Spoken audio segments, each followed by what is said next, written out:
चलिए, क्या हाल चाल है? ठीक है। तब क्या पढ़ रहे थे? प्रस्तावना।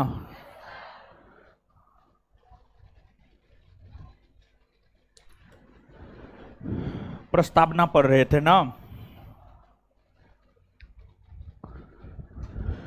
कल प्रस्तावना हम आपको कुछ पढ़ाए थे और आज जो है पुनः प्रस्तावना को ही हम लोग पढ़ेंगे, क्योंकि समाप्त नहीं हुआ है। अब एक बार बता दीजिए, ऑनलाइन वाले सब लोग दिखाई सुनाई दे रहे हैं ना? पढ़ाना शुरू कर ना दे।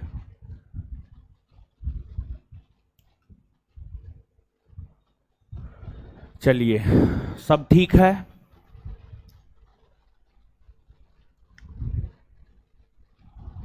चलिए, हटा दो कमेंट।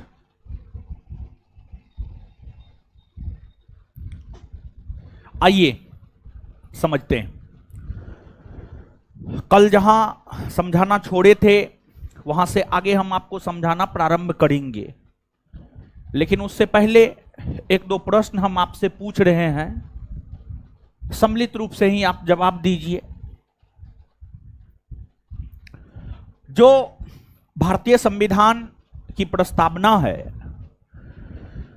भारतीय संविधान में एक प्रस्तावना होना चाहिए, इसका विचार किस देश से प्रेरित है? अमेरिका। प्रस्तावना में संशोधन किस संविधान संशोधन के तहत हुआ? 42वां संविधान संशोधन 1976। संविधान सभा ने भारत के संविधान को अंगीकार 26 नवंबर 1949 को किया है। इसकी जानकारी कहां से प्राप्त होती? प्रस्तावना से। प्रस्तावना से प्राप्त होती है। प्रस्तावना में कितने प्रकार के समानता को स्थापित करने की बात? न्याय, स्वतंत्रता, बंधुत्व। क्लियर है ये बात? भारतीय संविधान की प्रस्तावना में जो समाजवादी पंथ निरपेक्ष शब्द है, जो 5 शब्द है, उसको क्रमवार तरीका से सजाइएगा। सबसे पहले कौन शब्द? संप्रभुत्व, संपन्न। उसके बाद उसके बाद उसके बाद उसके बाद क्लियर है बात? देखिए, कल के सेशन में हम आपको इस बात को समझाए थे कि जो आपको संप्रभुत्व संपन्न शब्द है, जो हम भारत के लोग शब्द है, जो संप्रभुत्व संपन्न शब्द है, जो समाजवादी शब्द है, इन शब्दों के अर्थों को हमें समझना है। और समझना ही नहीं है, बल्कि समझने के साथ साथ इन शब्दों के अर्थों को हमें याद भी रखना है, क्योंकि आए दिनों परीक्षा में इन शब्दों के अर्थ हमसे पूछे जाते हैं। तो हम भारत के लोग को समझा दिए थे, संप्रभुत्व संपन्न शब्द को समझा दिए थे। आगे समाजवाद शब्द से जो है हम लोगों को समझना है, समाजवाद शब्द से हम लोगों को समझना है। तो आज के सेशन में हम लोगों को अगर देखा जाए तो समाजवादी शब्द को समझना है, पंथ निरपेक्ष शब्द को समझना है, लोकतंत्रात्मक शब्द को समझना है, गणराज्य शब्द को समझना है, फिर न्याय, न्याय को समझना है, स्वतंत्रता को समझना है, समता को समझना है, व्यक्ति की गरिमा को समझना है, व्यक्ति की गरिमा को समझना है, और राष्ट्र की एकता और अखंडता को समझना है, राष्ट्र की एकता और अखंडता को समझना है। इन तमाम शब्दों के अर्थों को हम लोगों को समझना है। तो आइए एक एक करके इन सभी शब्दों के अर्थों को हम लोग समझने का प्रयास करते हैं। तो सबसे पहले समाजवादी शब्द देखिए, जब भारत के संविधान का निर्माण संविधान सभा के द्वारा किया जा रहा था, तो संविधान सभा के एक सदस्य प्रोफेसर केटी शाह थे। प्रोफेसर केटी शाह, प्रोफेसर केटी शाह ने डॉक्टर भीमराव अंबेडकर को कहा कि क्यों ना समाजवाद शब्द को प्रस्तावना में शामिल कर दिया जाए। लेकिन डॉक्टर भीमराव अंबेडकर ने प्रस्तावना में समाजवाद शब्द को शामिल करने से इनकार कर दिया। उनका मानना था कि जो समाजवादी विचारधारा है, जो समाजवाद है, वह भारतीय संविधान में अंतर्निहित है। वह भारतीय संविधान में राज्य के नीति निर्देशक तत्व में अंतर्निहित है। और जो राज्य के नीति निर्देशक तत्व है, जिसकी चर्चा भारतीय संविधान के अनुच्छेद 36 से अनुच्छेद 51 के बीच में है, राज्य के नीति निर्देशक तत्व जिसकी चर्चा अनुच्छेद 36 से अनुच्छेद 51 के बीच में है, इसका लक्ष्य है भारत में लोक कल्याणकारी राज्य की स्थापना करना, भारत में समाजवादी राज्य की स्थापना करना। और समाजवाद का अगर आप अर्थ समझेंगे तो समाजवाद का अर्थ होता है समानता स्थापित करना, लोगों के बीच समानता स्थापित करना। और अगर आप अनुच्छेद 36 से अनुच्छेद 51 को पढ़ेंगे तो उसमें एक अनुच्छेद है, अनुच्छेद 39 39 में यह कहा गया है धन का समान रूप से वितरण किया जाएगा। अनुच्छेद 39 में ही यह कहा गया है कि समान काम के लिए समान वेतन दिया जाएगा। मतलब ये सब एग्जाम्पल कहीं ना कहीं समानता स्थापित करने की बात करता है। ये सब क्या हुआ जी? बेहोश हो गई? इतना बढ़िया मौसम में भी बेहोश हो जाती है। देखिए उसको, बताइए इसमें गर्मी का कोई दोष है? अपने वो बेचारी कमजोर होगी। देखिए उसको बाहर ले जाइए, वहां पे कुछ मत कीजिए, पानी उन्हें दीजिए, थोड़ा सा ले जाइए बाहर। अरे पकड़ के ले जाइए दो लड़की बाहर।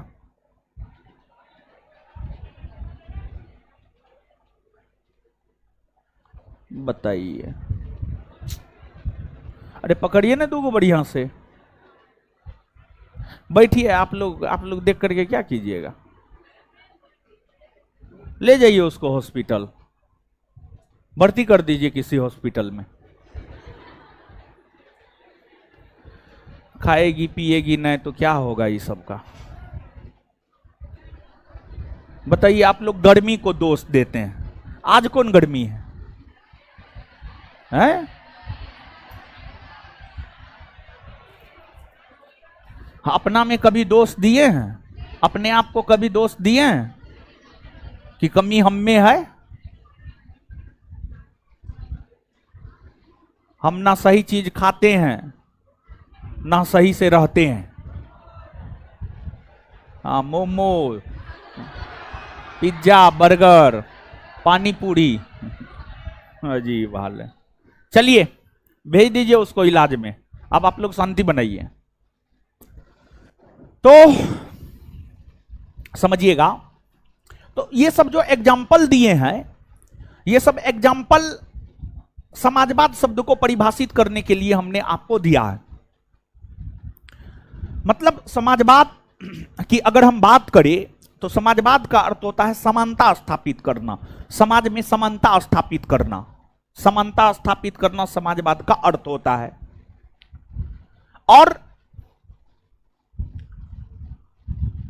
समाजवाद शब्द मूल संविधान के प्रस्तावना में नहीं था।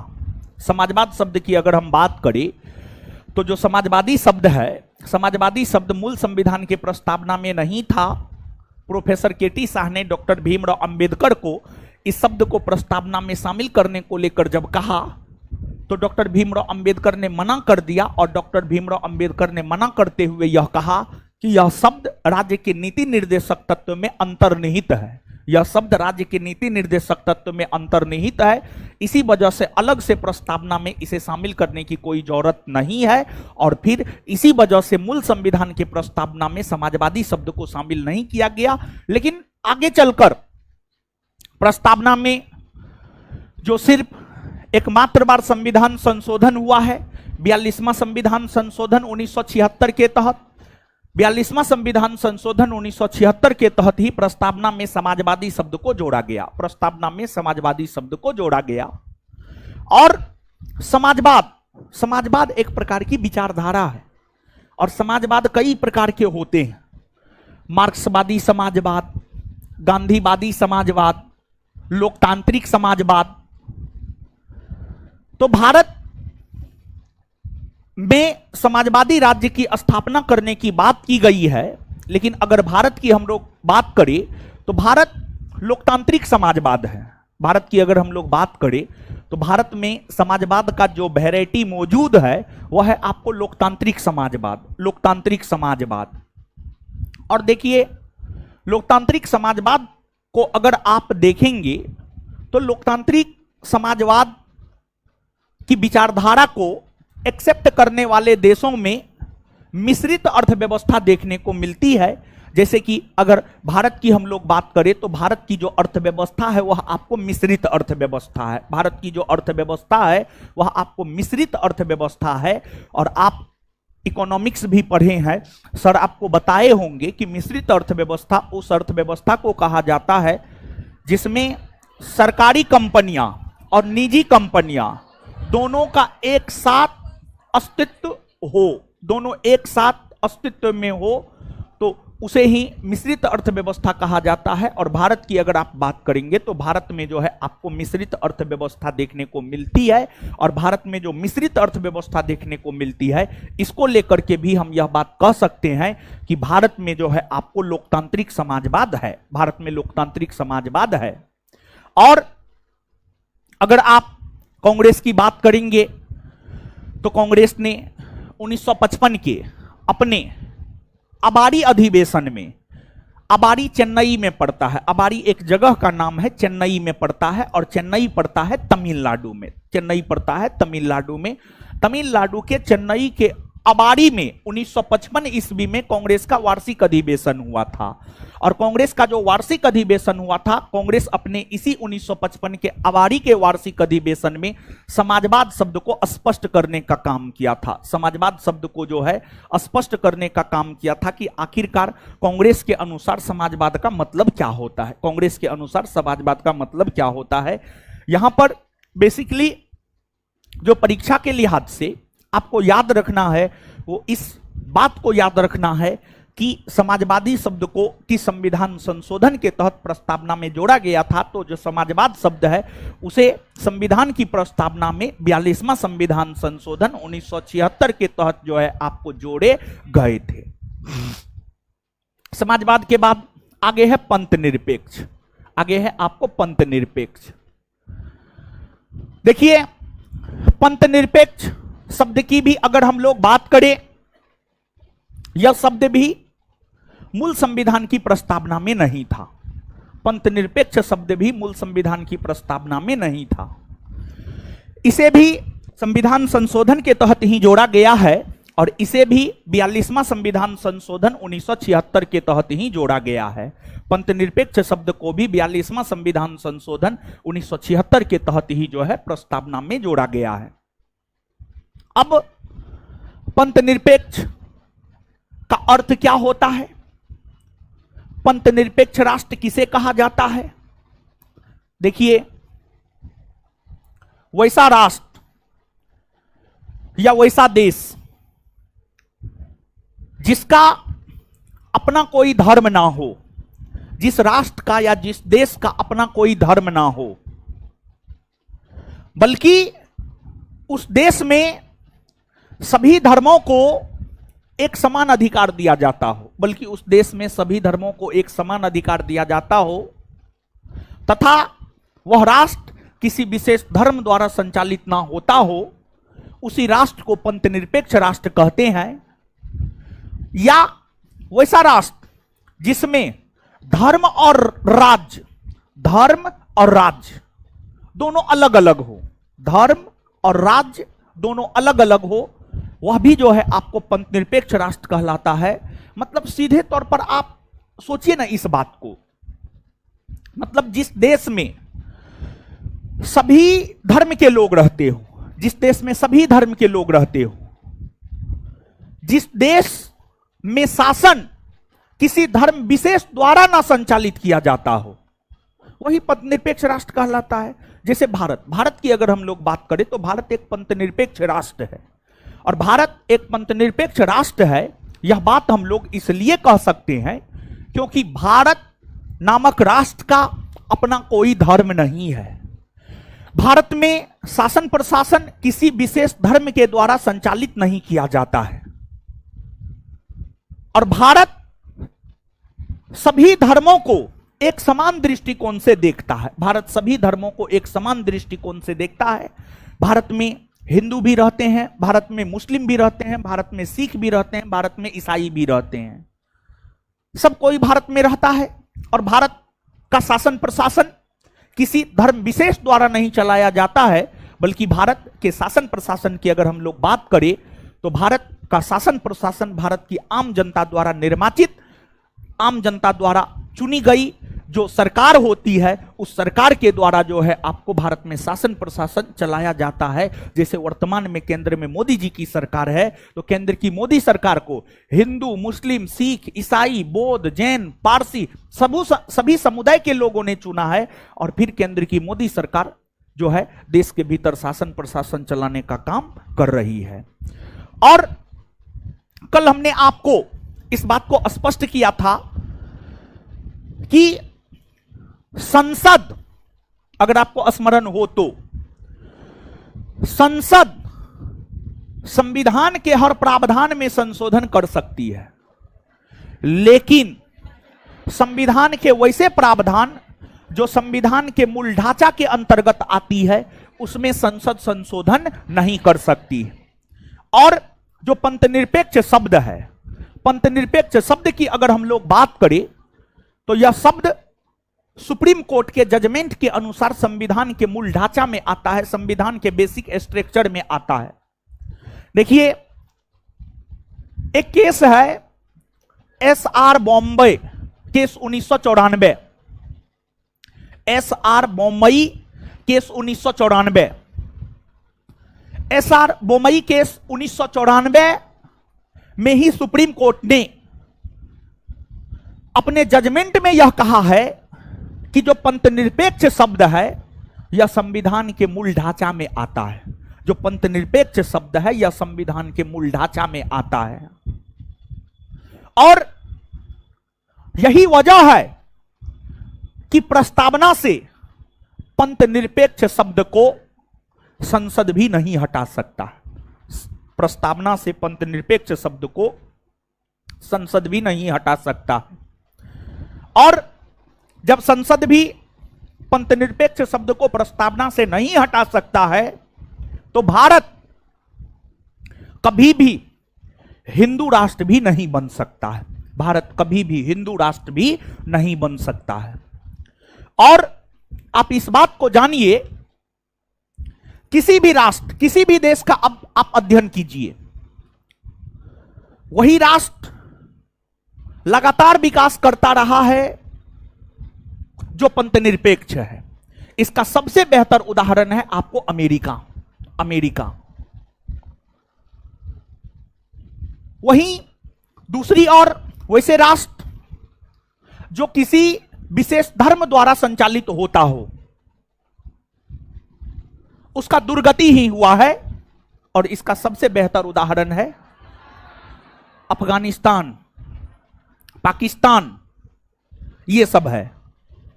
तो भारत पंथनिरपेक्ष राष्ट्र है, इसी को वही रहने दीजिए और इसी में हम सबकी भलाई भी है।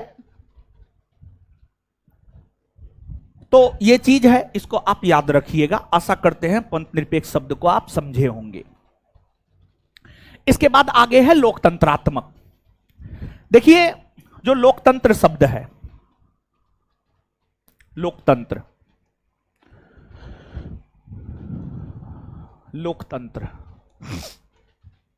लोकतंत्र का अंग्रेजी होता है डेमोक्रेसी। लोकतंत्र की अगर हम लोग बात करें तो इसका अंग्रेजी होता है डेमोक्रेसी, डेमोक्रेसी। और जो डेमोक्रेसी शब्द है, डेमोक्रेसी ग्रीक भाषा का शब्द है, ग्रीक भाषा का शब्द है। और ग्रीक भाषा के दो शब्द डेमोस और क्रेसिया, ग्रीक भाषा के दो शब्द डेमोस और क्रेसिया से मिलकर आपको डेमोक्रेसी बना है, जिसमें डेमोस का अर्थ होता है लोग और क्रेसिया का अर्थ होता है शासन। जिसमें डेमोस का अर्थ होता है लोग और क्रेसिया का अर्थ होता है शासन। क्रेसिया का अर्थ होता है शासन। डेमोक्रेसी में डेमोस का अर्थ लोग और क्रेसिया का अर्थ शासन। मतलब इसका जो सम्मिलित रूप से अर्थ होता है डेमोक्रेसी का, इसका सम्मिलित रूप से अर्थ होता है लोगों का शासन, लोगों का शासन, लोगों का शासन। मतलब डेमोक्रेसी या लोकतंत्र वैसी शासन प्रणाली को कहा जाता है, वैसी शासन प्रणाली को कहा जाता है जिस शासन प्रणाली के अंतर्गत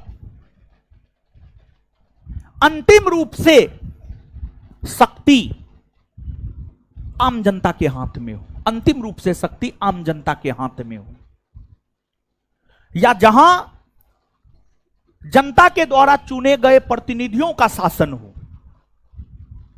वही तो लोकतंत्र कहलाता है। और लोकतंत्र को लेकर अमेरिका के पूर्व राष्ट्रपति अब्राहम लिंकन का एक स्टेटमेंट है कि लोकतंत्र जनता का, जनता के लिए, जनता के द्वारा शासन है। लोकतंत्र जनता का, जनता के लिए, जनता के द्वारा शासन है।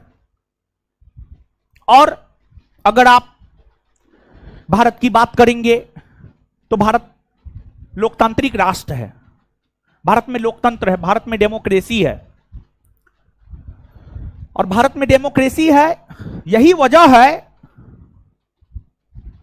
कि चुनाव में आम जनता पार्टिसिपेट करती है और आम जनता जिसे चुनती है वही हमारे ऊपर शासन करने का काम करता है। अब अगर डेमोक्रेसी की बात की जाए तो डेमोक्रेसी दो प्रकार के होते हैं। डेमोक्रेसी दो प्रकार के होते हैं, एक होता है डायरेक्ट डेमोक्रेसी और एक होता है इनडायरेक्ट डेमोक्रेसी।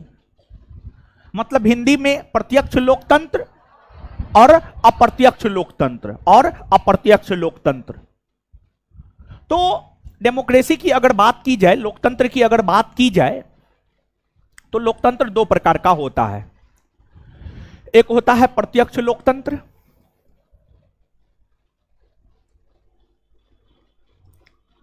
और दूसरा होता है अप्रत्यक्ष लोकतंत्र। दूसरा होता है अप्रत्यक्ष लोकतंत्र, अप्रत्यक्ष लोकतंत्र।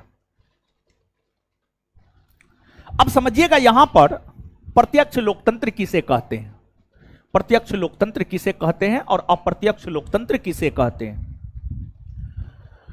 देखिए,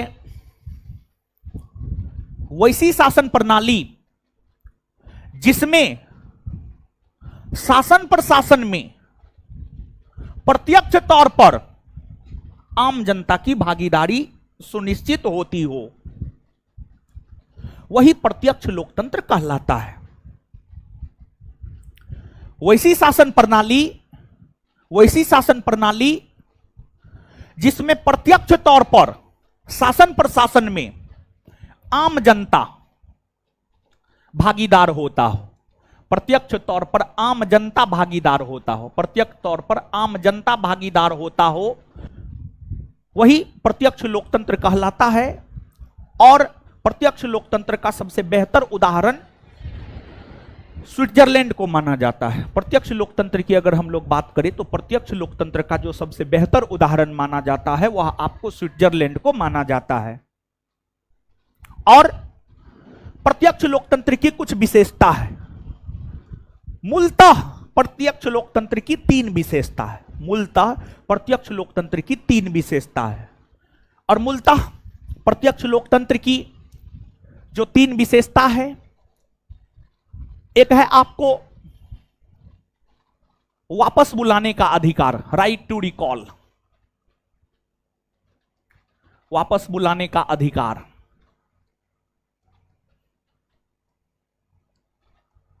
वापस बुलाने का अधिकार। देखिए,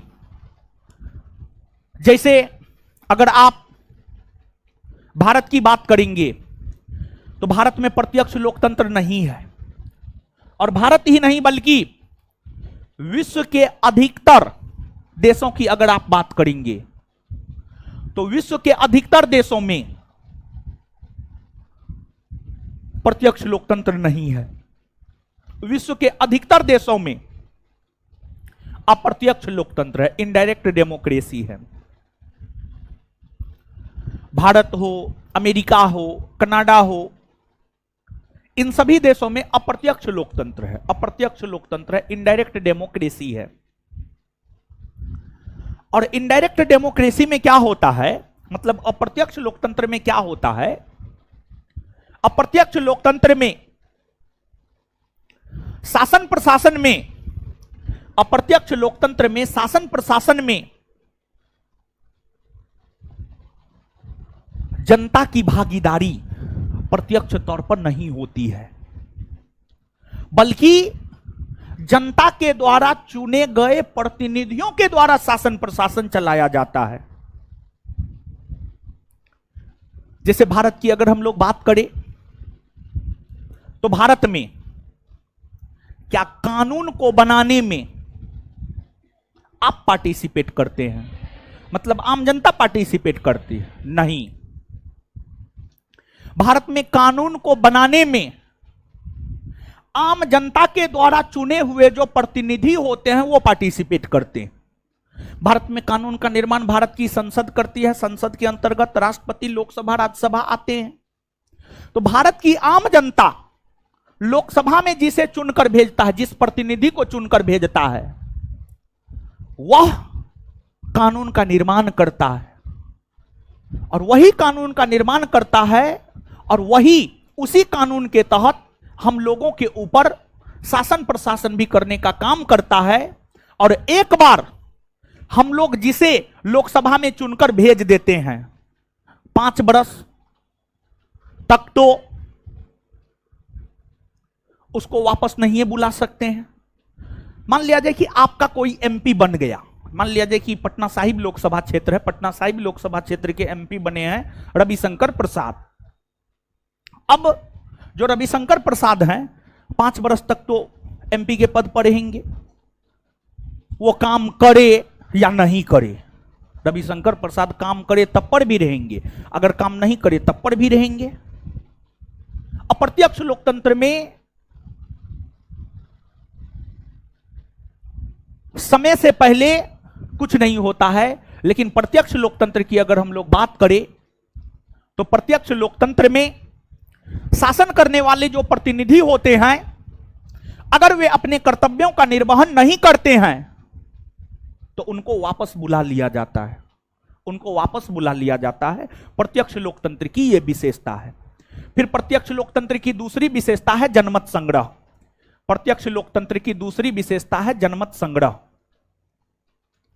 जनमत संग्रह को ही परिपरीक्षा भी कहते हैं, परिपरीक्षा भी कहते हैं या रिफरेंडम भी कहते हैं। जनमत संग्रह कहिए या परिपरीक्षा कहिए या रिफरेंडम कहिए, बात बराबर है। और प्रत्यक्ष लोकतंत्र में जो निर्णय लिए जाते हैं वह जनमत संग्रह के आधार पर लिए जाते हैं। प्रत्यक्ष लोकतंत्र में जो निर्णय लिए जाते हैं वह जनमत संग्रह के आधार पर लिए जाते हैं। और प्रत्यक्ष लोकतंत्र कम आबादी वाले देशों में संभव है। भारत जैसे विशाल जनसंख्या वाले आबादी वाले देशों में प्रत्यक्ष लोकतंत्र संभव ही नहीं है। भारत में अगर जनमत संग्रह करवाइएगा, कहीं है जगह जहां पर भारत की 140 करोड़ जनता खड़ी हो सके? है? पटना की जितनी आबादी है, गांधी मैदान में मुश्किल से लाख लोग, उससे ज्यादा लोग थोड़े खड़ा हो पाएगा। लाख लोग बहुत होता है महाराज, समझे? लाख लोग गांधी मैदान में इकट्ठा हो जाए तो गांधी मैदान लगभग भर जाता है। वो नेता सब रैली में इसे ये कहता है 10 लाख था, 5 लाख था, समझे? वास्तविक में 1 लाख में हमको लगता है गांधी मैदान बढ़ जाएगा, 1 लाख आदमी में गांधी मैदान बढ़ जाएगा। तो एकदम कितना मेहनत करती है बेचारी, एकदम देह उतान रही। ऐसे का है, आदमी जैसे कीजिए ना महाराज, आदमी है कि ना, आदमी है ना, तो ऐसे हल्ला काहे करते हैं? जनमत संग्रह, जनमत संग्रह समझते हैं वो? जनमत संग्रह प्रत्यक्ष लोकतंत्र की विशेषता है। फिर तीसरा प्रत्यक्ष लोकतंत्र की विशेषता है आपको पहल। पहल, पहल मतलब नए नए चीजों को शामिल करना, नया नया इनोवेशन को शामिल करना। अप्रत्यक्ष लोकतंत्र में आप नए नए चीजों को ऐसे शामिल नहीं कर सकते हैं, कानूनी प्रक्रिया के तहत जो है आपको गुजरना होगा। लेकिन प्रत्यक्ष लोकतंत्र में जो है नए नए चीजों को आप शामिल कर सकते हैं। यह सब प्रत्यक्ष लोकतंत्र की विशेषता है। तो प्रत्यक्ष लोकतंत्र की मूलतः 3 विशेषता है: वापस बुलाने का अधिकार, दूसरा जनमत संग्रह और तीसरा पहल। इसको आप याद रखिएगा। और ये आपके बिहार एसआई का पूछा हुआ क्वेश्चन है। 2446 पोस्ट के लिए बिहार एसआई का जो परीक्षा हुआ था, उस परीक्षा का यह पूछा हुआ क्वेश्चन है: निम्न में से कौन प्रत्यक्ष लोकतंत्र की विशेषता नहीं है? निम्न में से कौन प्रत्यक्ष लोकतंत्र की विशेषता नहीं है? गौर फरमाइएगा आप इस बात पे। निम्न में से कौन प्रत्यक्ष लोकतंत्र की विशेषता नहीं है? नहीं है। ये 3 ऑप्शन में था। और चौथा था जेरी मेंडरिंग, चौथा था जेरी मेंडरिंग, चौथा था जेरी मेंडरिंग। तो ये तीनों तो प्रत्यक्ष लोकतंत्र की विशेषता है। जेरी मेंडरिंग प्रत्यक्ष लोकतंत्र की विशेषता नहीं है। उस प्रश्न का उत्तर जेरी मेंडरिंग ही हो जाता, उस प्रश्न का उत्तर जेरी मेंडरिंग ही हो जाता। तो एक बार इस प्रश्न को बिहार एसआई में पूछ दिया है, दोबारा भी पूछने की संभावना है और पूछा जा सकता है, क्योंकि कुछ क्वेश्चन बिहार एसआई भी रिपीट करता है, कुछ क्वेश्चन बिहार एसआई रिपीट करता है। तो इस बात को आप स्पष्टता पूर्वक याद रखेंगे। इसके बाद अप्रत्यक्ष लोकतंत्र। अप्रत्यक्ष लोकतंत्र तो ऐसे हम बताए हैं, लेकिन फिर भी दोबारा हम आपको बता रहे हैं। वैसी शासन प्रणाली जिसमें शासन प्रशासन में, कानून के निर्माण में आम जनता की प्रत्यक्ष भागीदारी नहीं होती हो, बल्कि शासन प्रशासन में या कानून के निर्माण में आम जनता द्वारा चुने हुए प्रतिनिधियों की भागीदारी होती हो, वही अप्रत्यक्ष लोकतंत्र कहलाता है। भारत में अप्रत्यक्ष लोकतंत्र है, अमेरिका में अप्रत्यक्ष लोकतंत्र है। भारत जैसे देशों में कानून के निर्माण में आम जनता या शासन प्रशासन में आम जनता पार्टिसिपेट नहीं करता है, बल्कि हम आम जनता के द्वारा जो चुने हुए प्रतिनिधि होते हैं, वह शासन प्रशासन और कानून का निर्माण करता है, और उसी कानून के तहत आम जनता के ऊपर शासन प्रशासन चलाया जाता है। तो ये लोकतंत्र के विषय में हुआ, ये हुआ आपको लोकतंत्र के विषय में। अब देखिएगा, इसके बाद अगला शब्द है गणराज्य। अगला शब्द है गणराज्य। गण, गण का मतलब होता है लोग, राज्य, राज्य का मतलब राज्य, राज्य का मतलब भारत, तो देखिए, गणराज्य से आशय यह है कि वैसा देश या वैसे राष्ट्र को गणराज्य माना जाता है जिस देश के सर्वोच्च संवैधानिक पद को पाने का अधिकार किसी आम लोग को भी होता है। भारत एक गणराज्य है, दो कारण से हम कह सकते हैं भारत एक गणराज्य है। यह बात हम दो कारण से कह सकते हैं। भारत एक गणराज्य है इसलिए कह सकते हैं क्योंकि भारत में जो सबसे बड़ा संवैधानिक पद है राष्ट्रपति का पद है, और उस राष्ट्रपति के पद को भारत की कोई भी आम जनता पा सकता है। भारत की कोई भी आम जनता पा सकता है। राष्ट्रपति का चुनाव लड़ने के लिए जो क्राइटेरिया होता है, उस क्राइटेरिया को अगर आप फुलफिल करते हैं तो आप भी राष्ट्रपति का चुनाव लड़ सकते हैं और आप भी राष्ट्रपति बन सकते हैं। देखिए ना, श्रीमती द्रौपदी मुर्मू जनजाति समुदाय से आती है, एकदम साधारण परिवार से आती है, एक आम महिला थी श्रीमती द्रौपदी मुर्मू, लेकिन भारत के राष्ट्रपति जैसे पद पर आसीन हो पाई है श्रीमती द्रौपदी मुर्मू, क्योंकि भारत एक गणराज्य है, क्योंकि भारत में किसी भी संवैधानिक सर्वोच्च पद को प्राप्त भारत के नागरिक ही कर सकते हैं। एक तो यह कारण है कि भारत को गणराज्य कहा जाता है, और दूसरा यह है कि गणराज्य वैसे राष्ट्र या वैसे देश को गणराज्य माना जाता है जहां के राष्ट्राध्यक्ष निर्वाचित होता हो। मतलब जहां के राष्ट्राध्यक्ष का चुनाव होता हो, जहां के राष्ट्राध्यक्ष का चुनाव होता हो। भारत एक गणराज्य है क्योंकि भारत के राष्ट्राध्यक्ष राष्ट्रपति है, और राष्ट्रपति का पद वंशानुगत नहीं है, बल्कि राष्ट्रपति निर्वाचित होते हैं, राष्ट्रपति का चुनाव होता है। चुनाव में जो जीतता है वही राष्ट्रपति बनता है। ऐसा बात नहीं है कि प्रथम राष्ट्रपति राजेंद्र प्रसाद बन गए तो उन्हीं के वंश के लोग जो है आगे राष्ट्रपति बनते जाएंगे, नहीं। तो भारत एक गणराज्य है इसलिए भी कह सकते हैं क्योंकि भारत के राष्ट्राध्यक्ष राष्ट्रपति जो होते हैं वह आपको निर्वाचित होते हैं, राष्ट्राध्यक्ष का पद वंशानुगत नहीं होता है। यह भी एक कारण है जिस आधार पर हम यह बात कह सकते हैं कि भारत आपको एक गणराज्य है। देखिए, मूल तौर पर ये जो 5 शब्द है, संप्रभुत्व, संपन्न, समाजवादी, पंथ निरपेक्ष, लोकतंत्रात्मक, गणराज्य, मूल तौर पर ये 5 शब्दों के अर्थों को आप याद रखिएगा। मूल तौर पर ये 5 शब्दों के अर्थों को आप याद रखिएगा। समझ गए? फिर आगे और भी कई सारे शब्द हैं, उसको भी हम लोग समझते हैं, लेकिन मूल तौर पर परीक्षा के लिहाज से यही 5 शब्द का अर्थ महत्वपूर्ण है। संप्रभुत्व, संपन्न, समाजवादी, पंथ निरपेक्ष, लोकतंत्रात्मक और गणराज्य। समझे गुरुजी लोग? समझे? तो ठीक है, थोड़ा लिखिए। तो इसी चैप्टर में लिखना है। नोट में अगर जगह हो तो नोट में ही, या कॉपी में जगह हो तो कॉपी में।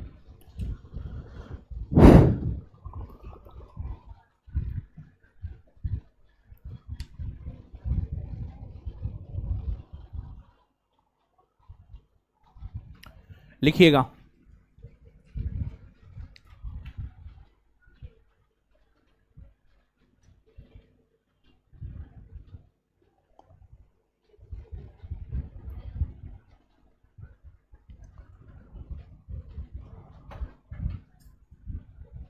लिखिएगा, डेमोक्रेसी शब्द की उत्पत्ति, डेमोक्रेसी शब्द की उत्पत्ति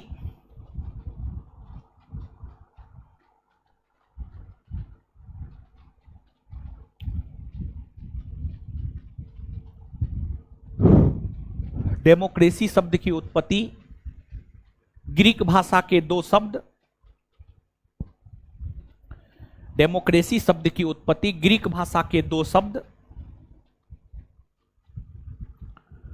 डेमोक्रेसी शब्द की उत्पत्ति ग्रीक भाषा के दो शब्द डेमोस और क्रेसिया, बोर्ड पे लिखा हुआ है, डेमोस और क्रेसिया से हुआ है, डेमोस और क्रेसिया से हुआ है, डेमोस और क्रेसिया से हुआ है, डेमोस और क्रेसिया से हुआ है, जिसमें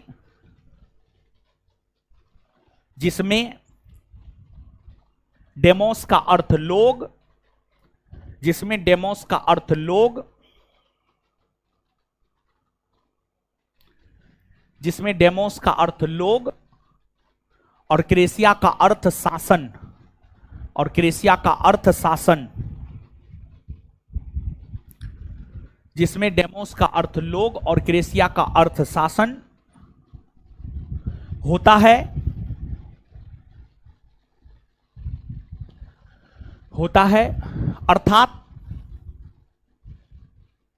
अर्थात डेमोक्रेसी का शाब्दिक अर्थ, अर्थात डेमोक्रेसी का शाब्दिक अर्थ, अर्थात डेमोक्रेसी का शाब्दिक अर्थ लोगों का शासन होता है, अर्थात डेमोक्रेसी का शाब्दिक अर्थ लोगों का शासन होता है।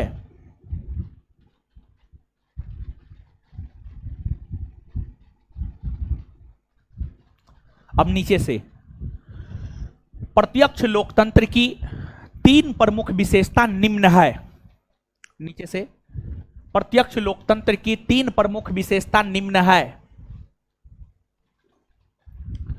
प्रत्यक्ष लोकतंत्र की तीन प्रमुख विशेषता निम्न है। पीछे में जो दीदी जी लोग हैं लिखिए, लिखा रहे हैं तो बतियाइए नहीं। प्रत्यक्ष लोकतंत्र की तीन प्रमुख विशेषता है, प्रत्यक्ष लोकतंत्र की तीन प्रमुख विशेषता है। एक नंबर में वापस बुलाने का अधिकार,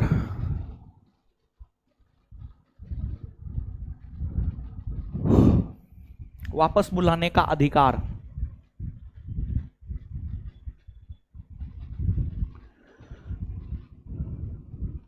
अंग्रेजी में, उसी के कॉस्ट में अंग्रेजी में right to recall, right to recall,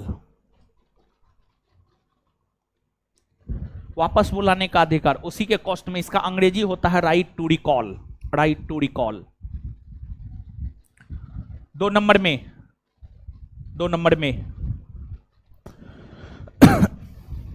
जनमत संग्रह या परिप्रेक्षा,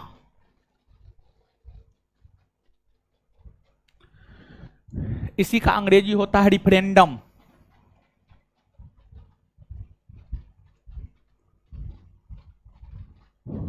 रिफरेंडम, जनमत संग्रह या परिप्रेक्षा, अंग्रेजी होता है रिफरेंडम। तीन नंबर में पहल, इसका अंग्रेजी होता है इनिशिएटिव,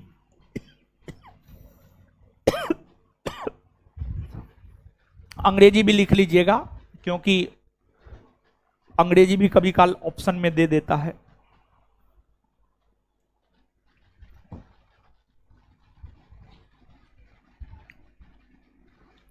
लिख लिए। एक और पॉइंट लिखिएगा, भारत में, लड़की कॉपी नहीं बनाई है, ऐसे लिखती है, कितना सुंदर नोट है, इसको खराब कर रही है। आपके मुंह में मान लिया जाए लिपस्टिक होंठ के जगह गाल पे लगा दिया जाए, कैसन लगेगा बताइए? सुंदर नोट को खराब कर रहे हैं आप लोग। अपनी सुंदरता पे पूरा ध्यान देना है, लेकिन किताब की सुंदरता पे, नोट की सुंदरता पर एकदम ध्यान नहीं देना है, समझे? चलिए आगे लिखिए। भारत में अप्रत्यक्ष लोकतंत्र है, भारत में अप्रत्यक्ष लोकतंत्र है।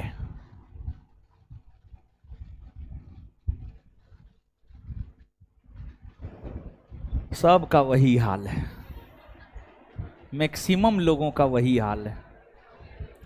सिर्फ अपना सजेगी समरेगी 3 घंटा में। चलिए आगे आइए।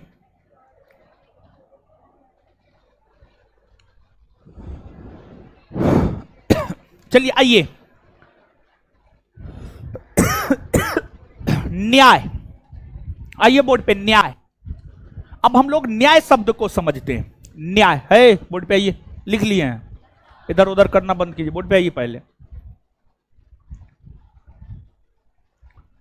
न्याय, सबसे पहले एक एग्जाम्पल देते हैं, सबसे पहले एक एग्जाम्पल देते हैं और फिर आप आसानी से न्याय शब्द को समझ जाइएगा।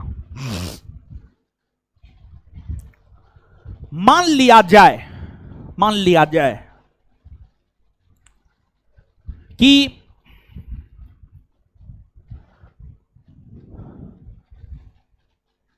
कोई आपका सर फोड़ दिया, मान लिया जाए कोई आपका सर फोड़ दिया और स्थिति ऐसा हो गया कि आप कोमा में चले गए और जो सर फोड़ने वाला है वो खुला सांड की तरह घूम रहा है। लेकिन अगर मान लिया जाए आपका जिसने सर फोड़ा, आप अगर कोमा में चले गए तो उस एवज में सर फोड़ने वाले को न्यायालय ने जेल में बंद कर दिया। तो अगर आपका सर फोड़ने वाला खुला सांड की तरह घूम रहा है, मतलब आपको न्याय नहीं मिला। लेकिन अगर आपका सर फोड़ने वाला, उसको लेकर कानून में जो प्रावधान है उसके तहत उसे सजा मिल गई, मतलब आपको न्याय मिल गया, आपको न्याय मिल गया। अब देखिए, सामाजिक न्याय, राजनीतिक न्याय, आर्थिक न्याय, सामाजिक न्याय, राजनीतिक न्याय, आर्थिक न्याय। देखिए हमारे समाज में लिंग के आधार पर, मतलब मेल फीमेल के आधार पर, मतलब लड़का लड़की के आधार पर भेदभाव होता है। हमारे समाज में धर्म के आधार पर भेदभाव होता है। हमारे समाज में जाति के आधार पर भेदभाव होता है। तो हमारे समाज में अगर लिंग, धर्म, जाति, इन आधारों पर किसी के साथ भेदभाव किया जा रहा है, मतलब उसके साथ सामाजिक न्याय नहीं हो रहा है। इसका एक बेहतर एग्जाम्पल मान लिया जाए, आप सामान्य तौर पर अभी भी ग्रामीण इलाकों में देखेंगे, गांव में देखेंगे आप कि अगर परिवार में एक बेटा है और एक बेटी है और अगर पढ़ाने की बात हो तो परिवार के जो मुख्य सदस्य होंगे, जो परिवार के कर्ता धर्ता होंगे, जो परिवार में निर्णय लेते होंगे, वो उनका झुकाव बेटा की ओर ज्यादा होगा। वो ये चाहेगा कि बेटा को पढ़ा दे, बेटी को छोड़ दे। हल्ला मत कीजिए, अरे एग्जाम्पल समझा रहे हैं, सुनिए तो समझिए, तो पूरा बात बोलने देते हैं नहीं, समझ गए? पूरा बात बोलने दीजिए, जब पूरा बोल देंगे उसके बाद रिएक्ट कीजिएगा। एकदम मुंह और पहले ये बनाना शुरू कर देते हैं। ठीक है, आप लोग के पिता आपको पढ़ने के लिए भेजे हैं, ये बहुत अच्छी बात है, लेकिन कितना सदुपयोग करते हैं वो भी ना देखा जाता है, समझ गए? चलिए, तो एक एग्जाम्पल के तौर पर हम चीजों को समझा रहे हैं, समझिए, ठीक ठीक है, आपके पिताजी ठीक है, आपको सपोर्ट किया, अच्छी बात है, लेकिन क्या बिहार की हर लड़की को उसका गार्जियन पढ़ने में सपोर्ट करता है? नहीं करता है। वही बात तो हम बताना चाह रहे हैं, वही बात तो हम बताना चाह रहे हैं। और एग्जाम्पल समझ जाइएगा तो अपने आप सामाजिक न्याय समझ जाइएगा। समझे? तो अगर बात पढ़ाने की हो तो पहला तरजीह लड़का को दिया जाएगा, लड़का को दिया जाएगा। भले लड़का पढ़ने में एकदम बरदराज टाइप हो और लड़की पढ़ने में बहुत तेज हो, लेकिन फिर भी लड़का को ज्यादा तरजीह दिया जाता है। और अगर ऐसा परिवार में हो रहा है तो आप मान करके चलिए आपके साथ न्याय नहीं हो रहा है। और यह काम कौन कर रहा है? यह काम आपके पिताजी कर रहे हैं। आपके पिताजी किसके दबाव में कर रहे हैं?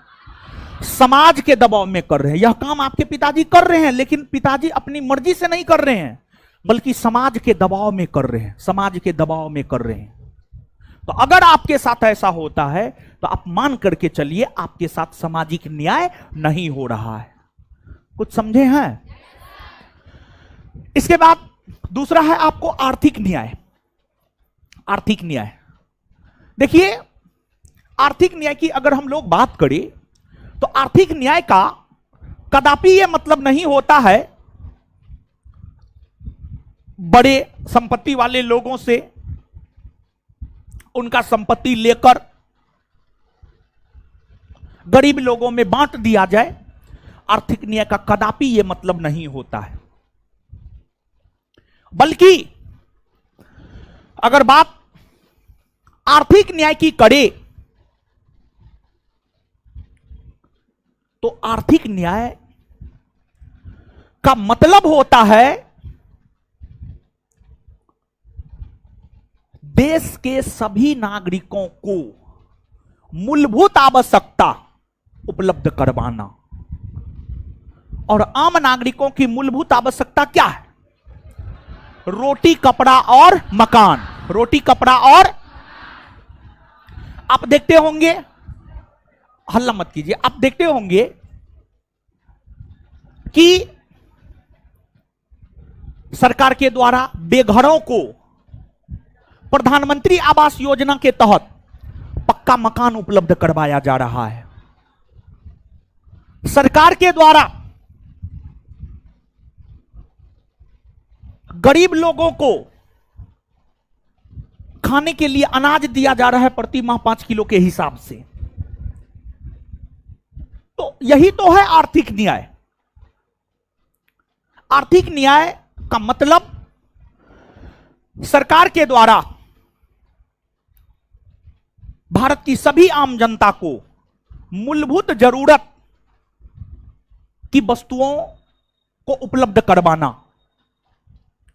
फिर आपको राजनीतिक न्याय है। राजनीतिक न्याय का मतलब होता है सभी लोगों को किसी भी राजनीतिक पद को प्राप्त करने के लिए एक समान अवसर प्रदान करना, एक समान अवसर प्रदान करना, बराबर का अधिकार होना। मतलब ऐसा नहीं है कि सिर्फ राहुल गांधी को ही प्रधानमंत्री बनने का अधिकार है क्योंकि उनका संबंध गांधी परिवार से है, नहीं, बल्कि एक चाय बेचने वाला के बेटा को भी प्रधानमंत्री बनने का अधिकार है। और राजनीतिक न्याय के कारण ही एक चाय बेचने वाला का बेटा भी प्रधानमंत्री बना है, भारत के सर्वोच्च पद पर आसीन हुए हैं। मोदी जी चाय नहीं बेचे, मोदी जी के पिताजी चाय बेचे। मोदी जी के पिताजी चाय बेचे हैं, यह सत्य है। मोदी जी चाय नहीं बेचे हैं, यह भी सत्य है। समझे? तो यही है न्याय। न्याय के कॉन्सेप्ट को आप समझे हैं? मतलब जैसे न्याय, एक एग्जांपल, क्लास के एग्जांपल के तौर पर समझाते हैं। जैसे मान लिया जाए कि हम स्टेज पर हैं, सामने में लड़की है, लड़की से क्वेश्चन पूछ करके छोड़ देते हैं कभी काल, कभी काल, ऐसे तो सामान्य तौर पर लड़का लड़की दोनों से पूछते हैं, लेकिन कभी काल अगर सिर्फ लड़की से ही प्रश्न पूछ करके छोड़ दिए, लड़का से प्रश्न नहीं पूछे, तो मतलब लड़का के साथ न्याय नहीं हुआ। या फिर अगर प्रश्न पूछे, लड़का लड़की दोनों से प्रश्न पूछे, लड़का को कूट दिए और लड़की को नहीं कूटे, तो वो भी अन्याय होगा, न्याय नहीं होगा। समझे बात को? तो न्याय को तो आप समझ ही गए होंगे। है हल्ला नहीं, बहुत हल्ला करते हैं। कुटाई शुरू कर देंगे हम 2 मिनट में। दूसरा है स्वतंत्रता। अब आइए स्वतंत्रता, दूसरा है स्वतंत्रता। देखिए, स्वतंत्रता का मतलब होता है बिना रोक टोक के काम करना। बिना रोक टोक के काम करना स्वतंत्रता का मतलब होता है। प्रस्तावना हमें 5 प्रकार की स्वतंत्रता देता: विचार, अभिव्यक्ति, धर्म, विश्वास, उपासना। मतलब हम अपनी विचार को बिना रोक टोक के रख सकते हैं, हम अपने धर्म को बिना रोक टोक के मान सकते हैं, हम अपने धर्म के अनुरूप बिना किसी रोक टोक के उपासना कर सकते हैं, मतलब पूजा अर्चना कर सकते हैं। तो स्वतंत्रता का मतलब होता है बिना रोक टोक के काम करना। बिना रोक टोक के काम करना स्वतंत्रता का मतलब होता है। समता, समता की अगर हम लोग बात करें तो समता का अर्थ होता है सभी को एक समान अवसर प्राप्त करवाना, सभी को एक समान अवसर प्राप्त करवाना। भारत के सभी नागरिकों को सभी प्रावधानों को लेकर एक समान अवसर है। एक समान अवसर आपको भारतीय संविधान की प्रस्तावना देता है, और प्रस्तावना में 2 प्रकार के समता या समानता की बात की गई है: प्रतिष्ठा और अवसर। इसके बाद आगे है व्यक्ति की गरिमा। देखिए, आप स्वतंत्रता, समता, व्यक्ति की गरिमा, इन चीजों को जानते हैं। जब आप मौलिक अधिकार पढ़ेंगे, और मौलिक अधिकार में विशेष तौर पर जब आप अनुच्छेद 14 से 18 और 19 से 22 पढ़ेंगे, तो वहां पर स्वतंत्रता, समानता, व्यक्ति की गरिमा की बात की गई है। वहां पर व्यक्ति की गरिमा की बात की गई है। ठीक है, भारत का संविधान हमें अधिकार देता है, लेकिन उसमें गरिमा भी, व्यक्ति की गरिमा भी। व्यक्ति की गरिमा मतलब मान सम्मान के साथ, मान सम्मान के साथ जीवन जीने का अधिकार ही व्यक्ति की गरिमा कहलाता है। इसके बाद आगे है राष्ट्र की एकता और अखंडता। एक बात आप जानिए, जैसे अगर परिवार के स्तर पर चीजों को समझिएगा, अगर परिवार में एकता ना हो, परिवार के एक सदस्य उत्तर जा रहे हैं तो दूसरा दक्षिण, एक पूरब तो दूसरा पश्चिम, अगर ऐसा होता है तो इसी को एकता की कमी कहा जाता है। इसी को एकता की कमी कहा जाता है। और बिना एकता के या एकता के अभाव में कभी भी कोई भी परिवार समृद्ध नहीं हो सकता है। किसी भी परिवार में शांति नहीं आ सकती है। उसी प्रकार से अगर हमें अपने देश को आगे बढ़ाना है, अगर हमें अपने देश का विकास करना है, तो पहला शर्त यही है कि हम सभी भारतवासी को एक होना होगा। हम सभी भारतवासी को एक होना होगा, और एकता में बल होता है, और एकता के आधार पर ही देश का विकास संभव है, अदरवाइज देश का विकास संभव नहीं है। तो राष्ट्र की एकता और अखंडता बनाए रखना हम भारतवासियों का कर्तव्य है, और अगर हम भारतवासी देश की एकता और अखंडता को बनाए रखते हैं, मतलब हम सब एक होकर के मिलजुल कर रहते हैं, तभी जाकर हमारे देश का विकास वास्तविक तौर पर संभव है, अदरवाइज नहीं है। यह हो गया। तो ये सब शब्दों का अर्थ आप नहीं भी याद रखेंगे, कहीं कोई दिक्कत नहीं है, लेकिन हां, ऊपर के जो 5 शब्द है उसके अर्थ को एकदम याद रखना है। अब देखिए, प्रस्तावना की अगर हम लोग बात करें तो प्रस्तावना को लेकर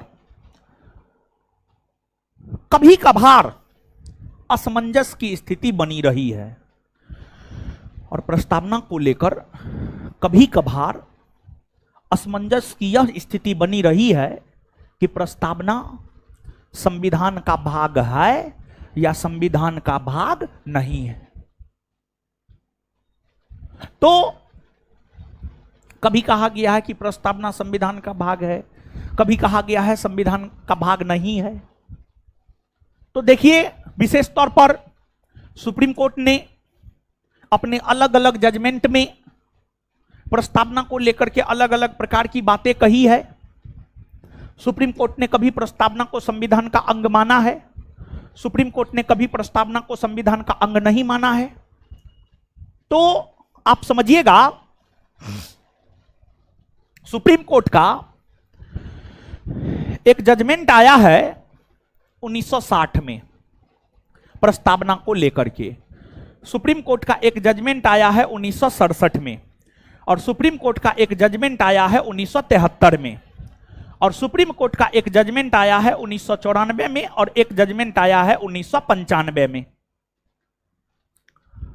प्रस्तावना से संबंधित सुप्रीम कोर्ट के अनेकों जजमेंट है, उसमें एक 1960 में आया है, और यह जजमेंट आया है बेरुवारी केस में। 1967 में सुप्रीम कोर्ट का जजमेंट गोलखनाथ बनाम पंजाब राजवाद केस में आया है, गोलखनाथ बनाम पंजाब राजवाद केस में आया है, मतलब गोलखनाथ केस में आया है। और फिर 1973 में केशवानंद भारती बनाम केरल राजवाद केस में आया है, केशवानंद भारती बनाम केरल राजवाद केस में आया है।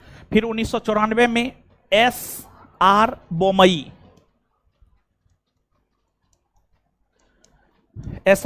केस में सुप्रीम कोर्ट का जजमेंट प्रस्तावना को लेकर आया है। और फिर एलआईसी ऑफ इंडिया केस में 1995 ईस्वी में सुप्रीम कोर्ट का जजमेंट प्रस्तावना को लेकर आया है। तो किस जजमेंट में प्रस्तावना को लेकर सुप्रीम कोर्ट ने क्या कहा है, गौर फरमाइएगा यहां पर। देखिए, जो बेरुवारी केस है, जिसका जजमेंट 1960 में सुप्रीम कोर्ट के द्वारा दिया गया है, इस जजमेंट में कई सारी बातें सुप्रीम कोर्ट के द्वारा कही गई है, लेकिन इस जजमेंट में प्रस्तावना को लेकर जो है, प्रस्तावना को लेकर यह है कि प्रस्तावना संविधान का अंग नहीं है, प्रस्तावना संविधान का अंग नहीं है। बेरुवारी केस में सुप्रीम कोर्ट ने यह कहा 1960 में कि प्रस्तावना संविधान का अंग नहीं है, और प्रस्तावना संविधान का अंग नहीं है, इसलिए संसद इसमें संशोधन नहीं कर सकती है। प्रस्तावना संविधान का अंग नहीं है, इसलिए संसद इसमें संशोधन नहीं कर सकती है। यह बात प्रस्तावना को लेकर सुप्रीम कोर्ट ने बेरुवारी केस में कहा। आगे चलकर गोलखनाथ केस में प्रस्तावना को लेकर सुप्रीम कोर्ट ने यह कहा कि प्रस्तावना शाश्वत है, प्रस्तावना शाश्वत है, यह आत्मा है, और यह अपरिवर्तनीय है, यह अपरिवर्तनीय है, अपरिवर्तनीय है। शाश्वत है मतलब प्रस्तावना हमेशा अस्तित्व में रहेगा। इसके बाद आत्मा है, और अपरिवर्तनीय है मतलब प्रस्तावना में परिवर्तन नहीं किया जा सकता है। लेकिन आगे चलकर केशवानंद भारती केस में सुप्रीम कोर्ट ने प्रस्तावना को लेकर यह कहा कि प्रस्तावना संविधान का अंग है, संविधान का अंग है और प्रस्तावना संविधान का अंग है और इसीलिए संसद इसमें संशोधन कर सकता है, इसलिए संसद इसमें संशोधन कर सकता है। और जब केशवानंद भारती केस में यह कहा गया कि प्रस्तावना संविधान का अंग है और इसलिए संसद इसमें संशोधन कर सकता है, इसी के बाद प्रस्तावना में संशोधन हुए 42वां संविधान संशोधन 1976 के तहत और 3 नए शब्द समाजवाद, पंथ निरपेक्ष और अखंडता शब्द को जोड़ा गया। इसके बाद आपको फिर एसआर बोमई केस में सुप्रीम कोर्ट ने प्रस्तावना के एक शब्द पंथ निरपेक्ष को लेकर यह कहा कि जो पंथ निरपेक्ष शब्द है यह संविधान की मूल ढांचा में आता है और इसी वजह से अब पंथ निरपेक्ष शब्द को प्रस्तावना से हटाया नहीं जा सकता है। इसके बाद एलआईसी ऑफ इंडिया केस में सुप्रीम कोर्ट ने प्रस्तावना को लेकर यह कहा कि प्रस्तावना संविधान का आंतरिक हिस्सा है, प्रस्तावना संविधान का आंतरिक हिस्सा है, मतलब प्रस्तावना संविधान का भाग है। और वर्तमान में अगर देखा जाए तो वर्तमान में यह माना जाता है कि प्रस्तावना संविधान का अंग है। वर्तमान की अगर हम बात करें तो वर्तमान में यह माना जाता है कि प्रस्तावना संविधान का अंग है और प्रस्तावना संविधान का अंग है, यही वजह है कि प्रस्तावना में संशोधन हो सकता है, संसद प्रस्तावना में संशोधन कर सकता है। लेकिन इस बात को हमेशा आप ध्यान में रखेंगे, वैसे कोई भी प्रावधान जो संविधान के मूल ढांचा में आता है उसमें संसद भी संशोधन नहीं कर सकता है। जैसे प्रस्तावना का एक शब्द है पंथ निरपेक्ष, पंथ निरपेक्ष शब्द संविधान के मूल ढांचा में आता है, इसी वजह से पंथ निरपेक्ष शब्द को प्रस्तावना से हटाया नहीं जा सकता है। इस प्रकार अगर हम लोग देखें प्रस्तावना खत्म, खत्म खत्म, END इंड, समझ गए बात को? समझे? समझ गए? चलिए देखिए, चौथा चैप्टर खत्म। अब 5वां चैप्टर है भारतीय संविधान के विभिन्न पहलू, यही ना है? उसमें तो पूरा अनुच्छेद है ना, उसमें पूरा अनुच्छेद दे दिए हैं। 5वां चैप्टर को कैसे पढ़ाएंगे? 5वां चैप्टर पढ़ाने में तो पूरा पॉलिटी खत्म हो सकता है। तो इसमें जो है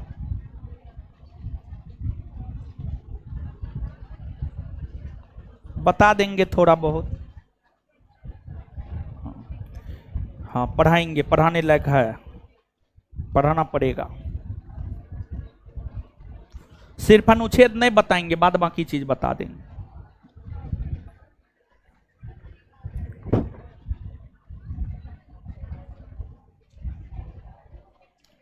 फिर छठा चैप्टर पे आएंगे, संघ और राज्य क्षेत्र ना। चलिए अगला होमवर्क आपका है बायोलॉजी चैप्टर नंबर 6 के बचे हुए ऑब्जेक्टिव को पूरा कर लेना है।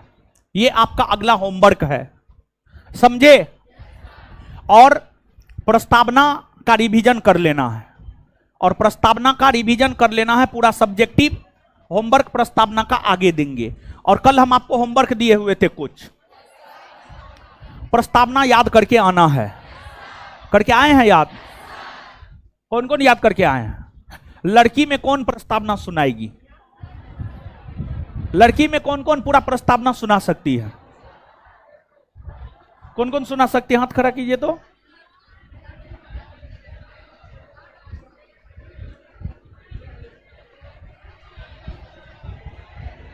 है, हल्ला मत कीजिए।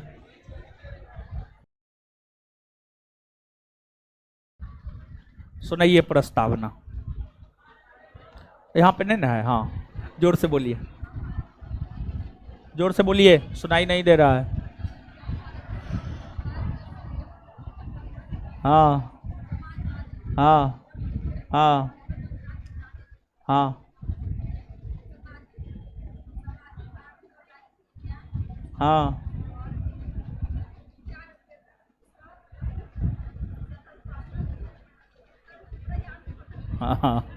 नहीं सुना पाई। लड़का में कौन सुनाइएगा? अच्छा ठीक है, याद है, बैठ जाइए। ठीक है, होमवर्क जो है कल सुनेंगे, और कल का भी होमवर्क और आज का भी होमवर्क। क्या होमवर्क दिए पता है? जा कहां रहे हैं? याद करवाए हैं अभी तो अकबका कह रहे हैं, याद नहीं कीजिएगा, घरे से याद करके आइएगा। तो अभी तो हम छुट्टी दिए नहीं, आप लोग जाने काहे लगे?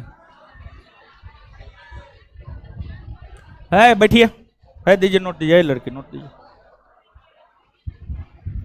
है बैठिए।